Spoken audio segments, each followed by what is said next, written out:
Bonjour à tous, je suis ravi de vous retrouver pour un vrai carnet de rando en hiver. On est ici dans les Hautes-Alpes sur le massif de Séuz. La station est actuellement fermée, donc c'est les conditions idéales pour vous faire découvrir un parcours tout au long des crêtes de ce splendide fer à cheval qui donne sur les massifs environnants.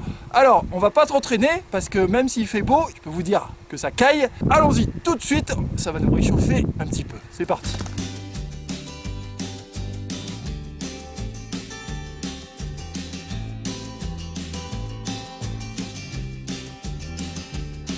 Il fait froid, c'est sûr, mais alors, qu'est-ce qu'il fait beau? La petite station de Séuz accueille aujourd'hui les skieurs de randonnée et les promeneurs en raquettes venus profiter de l'excellente neige tombée dans son synclinal. Un manteau immaculé dans lequel chacun a l'insigne honneur et privilège de faire sa propre trace. Derrière moi, les montagnes du Gapençais et des Écrins remplissent l'horizon, sans oublier le Dévoluy et son plateau de Bure parfaitement dégagé.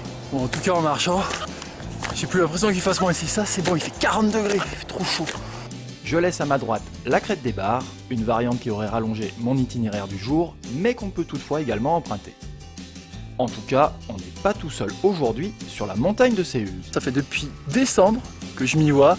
Il a fallu attendre la fin janvier pour enfin retrouver la magie de l'hiver en montagne. C'est juste magnifique. À 1796 mètres, les secteurs les plus méridionaux du synclinal sont atteints. Juste derrière la crête de Raux et l'arrivée du téléski de la Sapie, on pénètre dans les immenses champs de neige conduisant vers les falaises.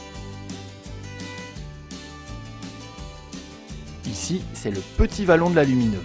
C'est le nom donné à la petite source qui n'a pas encore complètement gelé. La preuve en images. Bon, je me suis mis un petit peu à l'abri là pour manger.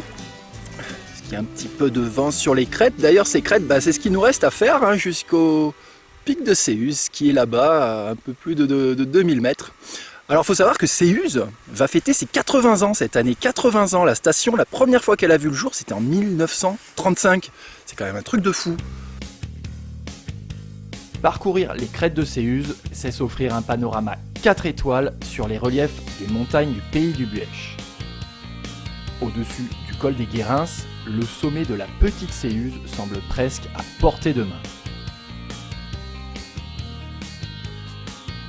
Côté nord, derrière les reliefs du Gapençais, les hauts sommets du massif des Écrins sont tous là, fidèles au poste.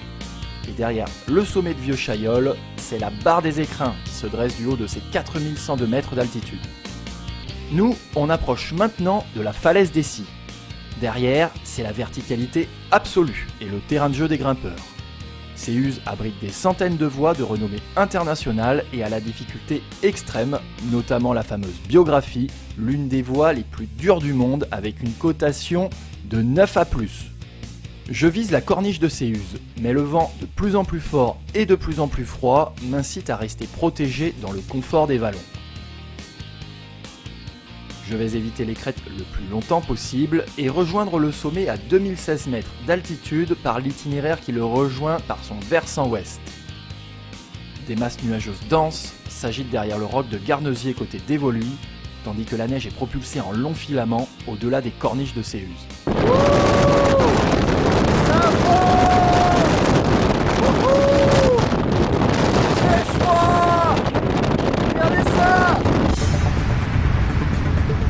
Les conditions au sommet sont incroyables.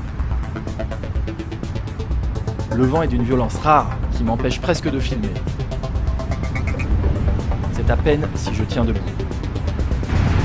Ah, c'est un truc de dingue le vent qu'il y a là-haut! Regardez le vent qui souffle là-bas sur les crêtes, je sais pas si je vais réussir à vous le montrer. Parce que vraiment, je peux pas tenir le pied sur la caméra, ça le fait tomber. Donc je dois tenir le caméscope à bout de bras. Et ça tremble! Oh putain qu'il fait froid!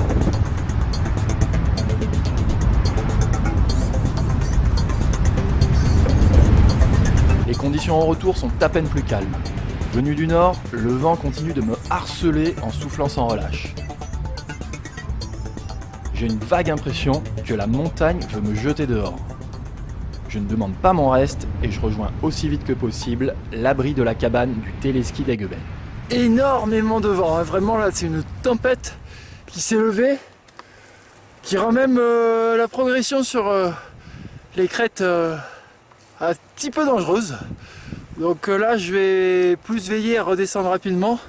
Peut-être que je ferai un petit peu moins d'images, surtout que là je vois une masse nuageuse monstrueuse arriver de derrière le dévolu. C'est pas fait pour me rassurer. Va falloir accélérer. Je presse donc le pas en tirant tout droit dans les pentes qui dévalent jusqu'à la station. Pour une première visite, la montagne de Céus m'aura décidément fait forte impression. Bon bah voilà ce qu'on appelle une fin un petit peu précipitée, mais je vous avoue que j'ai pas trop traîné là-haut, là, vu les conditions qu'il y avait pour finir cet itinéraire. Donc à propos de celui-ci, si les images vous ont ravi, que vous voyez galoper avec vos chaussures, vos enfants, le chien et tout là-haut sur les crêtes de Céus, pas de souci, vous prenez les raquettes et vous allez d'abord sur mon site www.carnetrando.net, parce que ce qu'il y a bien avec le plateau de Céus, le synclinal de Céus, pardon, c'est que vous pouvez improviser tout un tas d'itinéraires. En fait, il n'y a pas un itinéraire fixe, décidé, vous pouvez improviser pas mal de choses, il y a beaucoup de variantes, beaucoup de traces, ça reste un milieu qui est très ouvert, où vous pouvez vous orienter quand même relativement facilement et décider si vraiment vous êtes crevé ou que vous trouvez ça trop long, de revenir assez vite à votre point de départ ici au niveau du parking. Voilà, donc tout ça, ça se passe sur le www.carnetrando.net. Nous on se retrouve bien sûr sur la page Facebook, sur la chaîne YouTube. Venez nombreux, inscrivez-vous, inscrivez vos amis, vos familles, tout le monde, les enfants. Je vous attends et vous souhaite une excellente soirée. Hâte de vous retrouver dans un prochain carnet de rando. Salut!